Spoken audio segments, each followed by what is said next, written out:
Hey, salut tout le monde! Dans la vidéo précédente, on a mis en place nos ennemis et un petit événement pour accéder au boss. Dans cette vidéo, on va faire quelques widgets. Bon, ça ne va pas être extraordinaire, car sinon la vidéo aurait été bien plus longue. Donc, on va faire quelque chose de fonctionnel avec un minimum de design. Si vous êtes intéressé par les widgets, n'hésitez pas à me le dire en commentaire.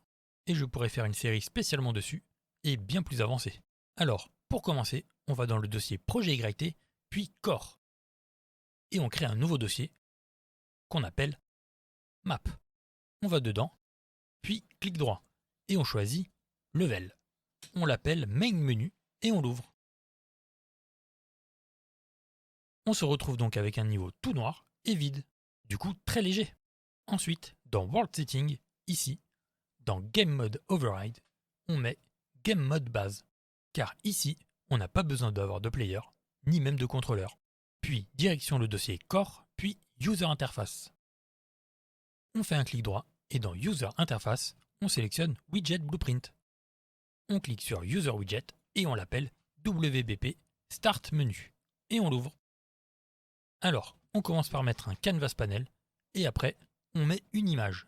Et donc, dans les détails, on commence par décocher Is Variable. Ensuite, dans Anchors, on met l'encre en plein, comme ceci. On met toutes les valeurs à 0. Puis dans Brush, on change l'image blanche, on met Open World. Ouais, je sais, ce n'est pas fou, mais comme dit, on fait avec ce qu'on a. Ça a surtout pour but de vous montrer comment faire. Maintenant, on ajoute un texte pour afficher le titre de notre jeu. Donc, dans Anchors, on met l'encre en haut, au milieu. Et en valeur, en position X, on met 0 et en position Y, on met 150. Oui, je sais, ça fait un peu bizarre pour l'instant. Donc, dans Alignment, on met 0,5 et 0. Puis on coche Size to Content. Ensuite, dans Texte, on met le nom de notre jeu. Moi, je mets Projet YT. On continue avec Color and Opacity. On met la couleur qu'on veut pour que ce ne soit pas trop moche. Personnellement, j'aime bien mettre en bleu. À savoir que cette étape avec le texte n'est pas obligatoire si votre image comporte déjà le nom de votre jeu. Bon, dans Font, on agrandit un peu le texte. Dans Size, on met 72. Et dans Letter Spacing, on met 500. Ensuite, pour donner un peu d'effet et de relief à notre texte, dans Outline Settings, on met Outline Size à 3. Et dans Shadow Offset, on met 5 et 5. Puis dans Shadow Color, on met l'opacité à fond, donc on met en noir. On continue un peu plus bas dans Transform. Dans Shear, on met 0 et moins 15 pour donner un petit effet sympa. Enfin voilà quoi. Et voilà pour notre titre. Désormais, il nous faut des boutons pour lancer la partie et quitter le jeu. Donc on commence par ajouter une vertical box qui va nous servir à bien aligner nos boutons. Dans Anchors, on met l'encre en bas au milieu de l'écran. Et en valeur, en position X, on met 0 et en position Y, on met moins 150. En alignment, on met 0,5 et 1. Et on coche Size to Content. Ensuite, on ajoute un bouton dans la vertical box, comme ceci. Dans les détails, on renomme le bouton en BT Start. Puis, dans Padding, on met 5. Ça permet de laisser un espace autour du bouton. Maintenant, on s'attaque à l'apparence du bouton. Donc, dans Style, on déplie Normal, Overhead et Pressed, qui correspondent aux états du bouton. Normal, je pense que je n'ai pas besoin de vous expliquer. Overhead correspond au moment où la souris est sur le bouton. Et Pressed correspond au moment où on clique sur le bouton. Alors, dans Normal, on change la couleur de Tint. Encore une fois, le design, vous faites ce que vous voulez. Moi, je mets du bleu, encore une fois. Et dans Outline, on met en noir. On passe à Overhead. Dans Tint, ce coup-ci, on met une couleur un peu plus claire que dans Normal. Et dans Outline, on met en noir aussi. Et on passe à Pressed. Ici, on va inverser les couleurs de Normal. Donc dans Tint, on met en noir. Et pour Outline, on met en bleu. Ensuite, un peu plus bas, dans Press Sound, on ajoute un petit son pour le moment où on appuie sur le bouton. On cherche donc Gizmo et on choisit Gizmo Handle Clicked. Et enfin, juste en dessous, dans Override Sound, on met Sélection Change. Et voilà, on a le design de notre bouton. Maintenant, on ajoute un texte dans notre bouton. Et dans les détails, dans Texte, on écrit Start Game. Puis dans Font, Dans Outline Size, on met 1. Et voilà, on a un bouton pour lancer la partie. On sélectionne BT Start et le texte. Et on fait CTRL-C. Puis on sélectionne la vertical box et CTRL-V. On sélectionne BT Start 1 et on le renomme en BT Kit. Puis on sélectionne le texte et dans les détails, dans Texte, on écrit Kit Game. Et voilà pour la partie design de notre Start menu. Direction, le graphe. Donc dans l'Event Graph, on supprime tout ça, on n'en aura pas besoin. On commence par BT Start. On sélectionne la variable et dans les détails, on clique sur OnClicked. Donc quand on va cliquer sur ce bouton, on va lancer la partie. Pour cela, on appelle Open Level by Object Reference. Je sais que beaucoup de tutos sur YouTube appellent Open Level by Name, mais moi, je préfère by Object Reference. Comme ça, je ne peux pas faire de faute de frappe. Et si je veux, je peux aussi donner le même nom de map à plusieurs maps. Donc, dans Level, on choisit Frozen Cove. Ensuite, on appelle Set Input Mode Game Only. Cela va faire en sorte de focus le jeu. Et de Player Controller, on appelle Get Player Controller. Puis, on appelle Remove from Parent. Alors, ce n'est pas obligé d'appeler ce node, car comme on change de map, le widget va disparaître, mais par précaution, on l'enlève de la mémoire. Et on passe à BT Kit. Pareil, on clique sur OnClicked. Et là, attention, c'est très compliqué de quitter le jeu. On appelle Kit Game. Et voilà. On compile et on laisse de côté WBP Start Menu, car on va en avoir besoin un peu plus tard. Maintenant, pour afficher le menu, on clique sur la petite icône d'arborescence ici et on choisit Open Level Blueprint. Alors, qu'est-ce qu'on veut quand cette map s'ouvre? On va afficher la souris, ce sera plus pratique pour cliquer sur nos boutons. Et on va surtout afficher le menu. Donc, on appelle Get Player Controller. Et de la Return Value, on appelle Set Show Mouse Cursor. Et on coche le booléen. Ensuite, comme pour le bouton New Game, on appelle Set Input Mode, mais ce coup-ci, UI Only. Et dans Player Controller, on relie à la Return Value de notre Get Player Controller. Voilà pour la gestion de la souris. Maintenant, on appelle Create Widget. Et dans Class, on met WBP Start Menu. Et pour l'afficher à l'écran, de la Return Value, on appelle Add to Viewport. Voilà notre Start Menu. On compile et on peut quitter le Level Blueprint. Ensuite, on fait un clic droit et dans User Interface, on sélectionne Widget Blueprint et on clique sur User Widget. On l'appelle WBP Game Over et on l'ouvre. Pour faire un écran Game Over, on commence par mettre un Canvas Panel. Ensuite, dans Special Effects, on ajoute un Background Blur dans le Canvas. Dans les détails, dans Anchors, on met en plein écran et on met toutes les valeurs à 0. Un peu plus bas, dans Blur Strength, on met 5 pour donner un effet de flou. Puis, on ajoute un texte dans le Canvas Panel. Dans les détails, dans Anchors, on met centré au milieu. Et en position X, on met 0. Et en position Y, on met 0. Dans Alignment, on met 0,5 et 0,5 pour être bien au centre de l'écran et on coche Size to Content. Dans Texte, on écrit Game Over et on met Color and Opacity en rouge comme ceci. Puis dans Font, on met Size à 125 et dans Outline Settings, on met Outline Size à 3. Après, pour faire encore ressortir le texte, dans Shadow Offset, on met 5 et 5. Et dans Shadow Color, on met l'alpha à 1 pour avoir du noir. Et enfin, dans Transform Policy, on met To Upper. Comme ça, notre texte sera tout en majuscule. Ensuite, on retourne dans notre WBP Start Menu, on sélectionne la Vertical Box et on fait CTRL-C. On retourne dans WBP Game Over, on sélectionne le Canvas Panel et on fait CTRL-V. Comme ça, pas besoin de refaire tout le design de nos boutons. Dans les détails, on change juste la valeur position Y, on met moins 200. On sélectionne donc BT Start et on le renomme en BT Kit to Menu.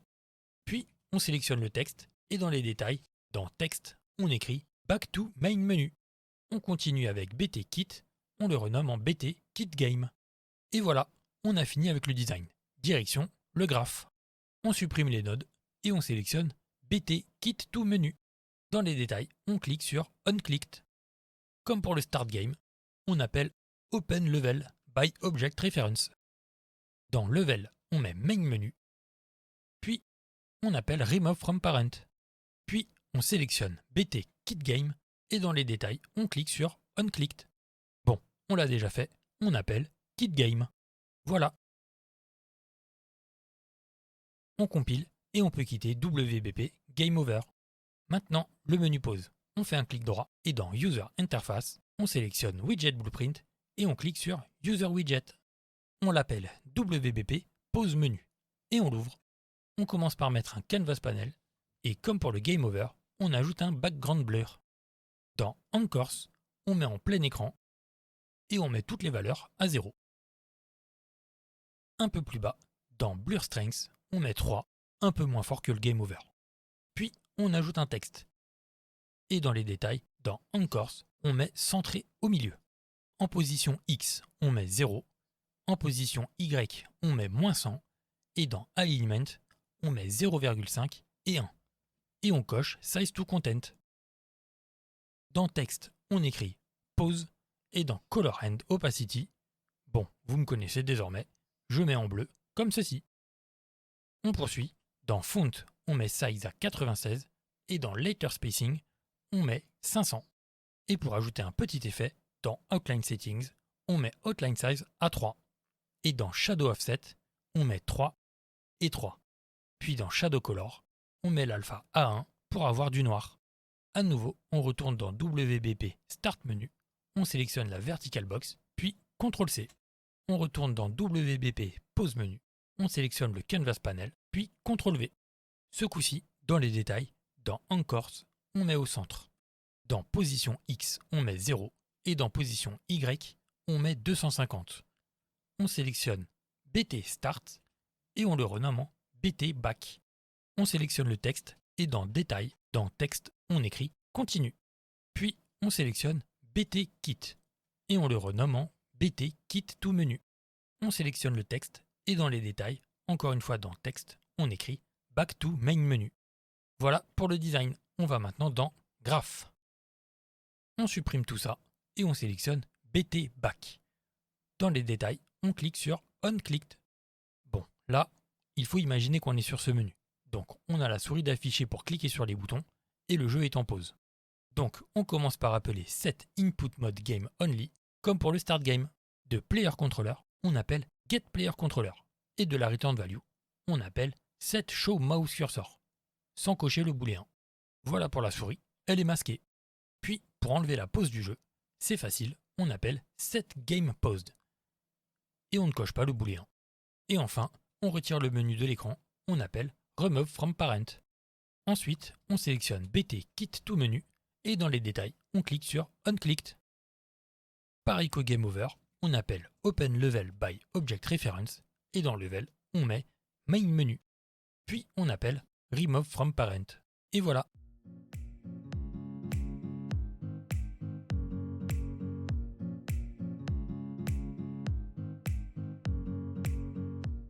On compile et on peut quitter WBP Pause Menu. Maintenant, on va monter un peu le niveau. Donc, on fait un clic droit et dans User Interface, on sélectionne Widget Blueprint et on clique sur User Widget. On l'appelle WBP Level Up et on l'ouvre. J'avoue, le jeu de mots était facile. Comme d'habitude, on ajoute un Canvas Panel, puis on ajoute un Overlay. L'Overlay, ça permet de pouvoir mettre plusieurs widgets les uns par-dessus les autres.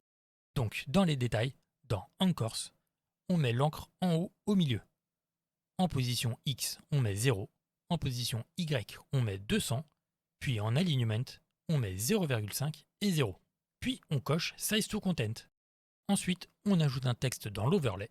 Et dans les détails, dans Texte, on écrit Level Up. Puis dans Color and Opacity, je mets en bleu. Dans Font, on met Size à 72 et Letter Spacing à 100. Puis dans Outline Settings, dans Outline Size, on met 1. Et un peu plus bas, dans Shadow Offset, on met 3 et 3. Et enfin, dans Shadow Color, on met l'alpha à 1 pour avoir du noir.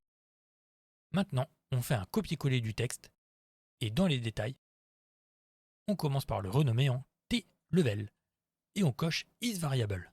Pour horizontal et vertical alignment, on met aligné au centre. Puis dans texte, pour voir ce que ça donne, on écrit 1.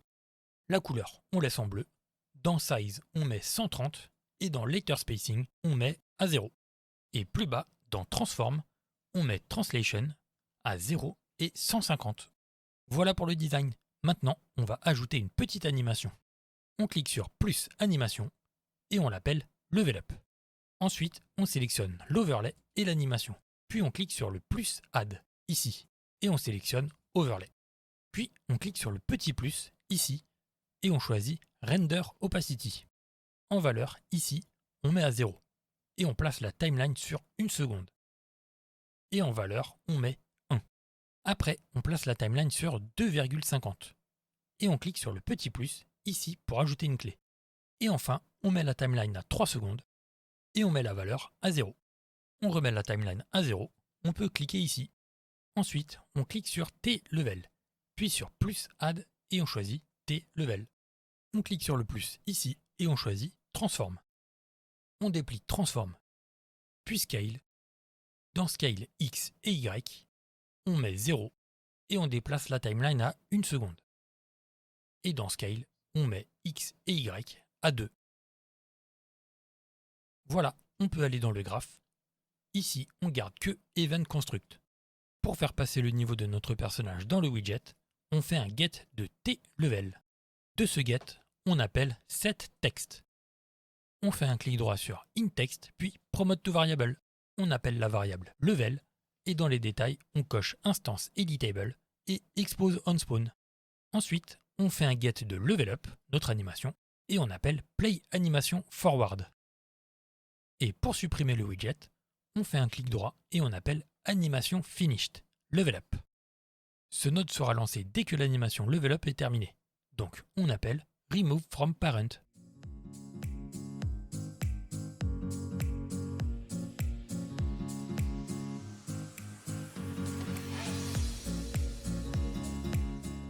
On peut compiler et quitter WBP Level Up. On peut aussi fermer WBP Start Menu. On a fini avec les widgets. Maintenant, on va tout mettre en place. Direction le dossier Core, puis Actor Component. Et on ouvre AC Stats. On va dans la fonction Level Up. Et après le plus plus, on appelle Create Widget. Dans Class, on met WBP Level Up. On relie le pin integer du plus plus dans Level. Et Unreal invoque une conversion automatiquement.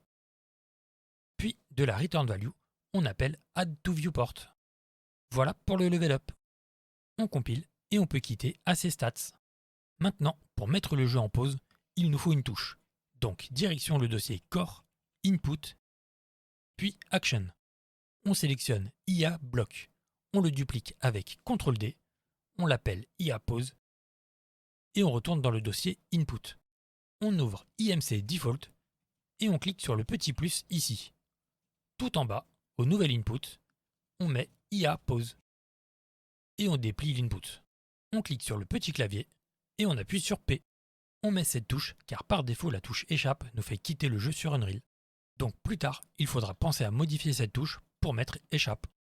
On sauvegarde et on peut quitter IMC Default. Direction le dossier Core, puis Game Mode. Et on ouvre PC Projet YT.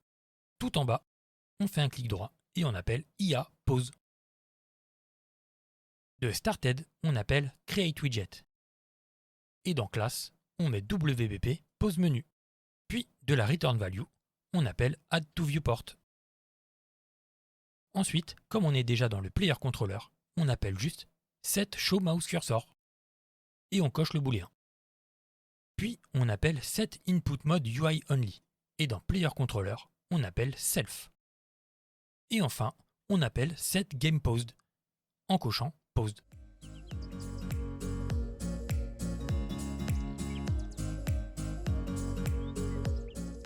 On sélectionne tout, on appuie sur C pour commenter et on écrit Affiche le menu pause. On met le commentaire en noir, puis on compile et on peut quitter PC Projet YT. Maintenant, pour le Game Over, c'est simple.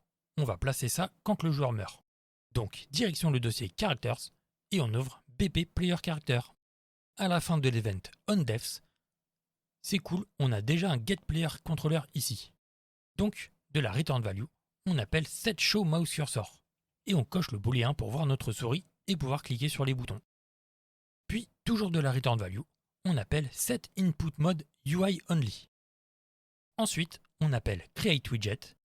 Et dans classe, on met WBP Game Over. Et enfin, de la return value, on appelle Add to Viewport pour l'afficher.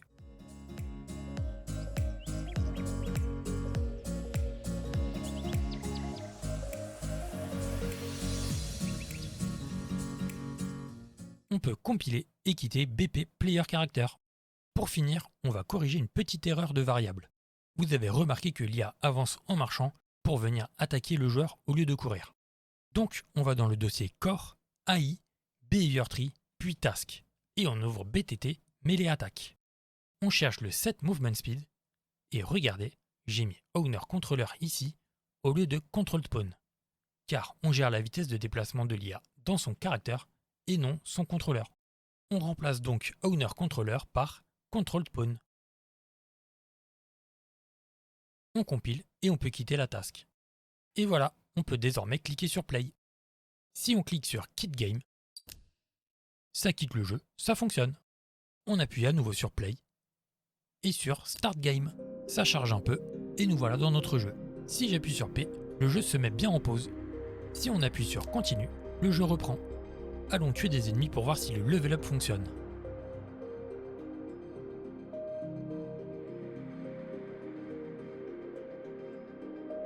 D'ailleurs, l'ennemi court comme il faut maintenant.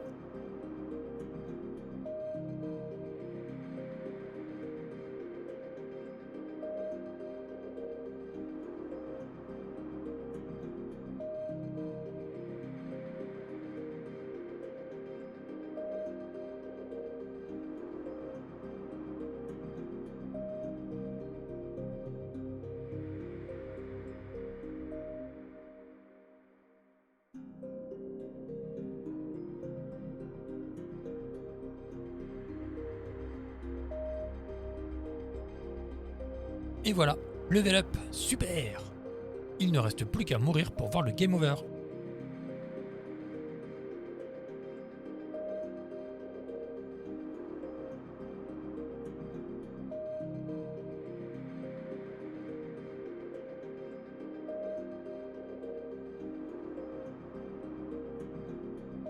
Et le game over fonctionne aussi. On peut cliquer sur Back to Main Menu pour retourner au Start Menu. Et voilà, c'est la fin de ce cours sur comment créer un Soul-like sur Unreal Engine 5. C'était un peu long, mais nécessaire. Même si ce cours est principalement destiné aux débutants, voire aux intermédiaires, il faut comprendre qu'un projet sérieux prend du temps. Et tout comme l'apprentissage, ce sont des choses qui demandent de la patience. L'essentiel, c'est vraiment d'être patient et déterminé. J'ai essayé de rendre le contenu du cours aussi digeste que possible, mais si vous avez la moindre question, le moindre doute ou problème, n'hésitez surtout pas à venir sur mon Discord, je ferai de mon mieux pour vous aider. J'espère sincèrement que ce cours vous a plu. En tout cas, j'ai pris beaucoup de plaisir à le réaliser. Dites-moi ce que vous en pensez dans les commentaires de la vidéo ou directement sur Discord. Je lirai vos retours avec grand plaisir et je ferai de mon mieux pour améliorer la qualité des prochains cours. D'ailleurs, si ce cours rencontre un certain succès et que je vois qu'il plaît vraiment, je préparerai une version beaucoup plus avancée, un vrai contenu bien technique et complet.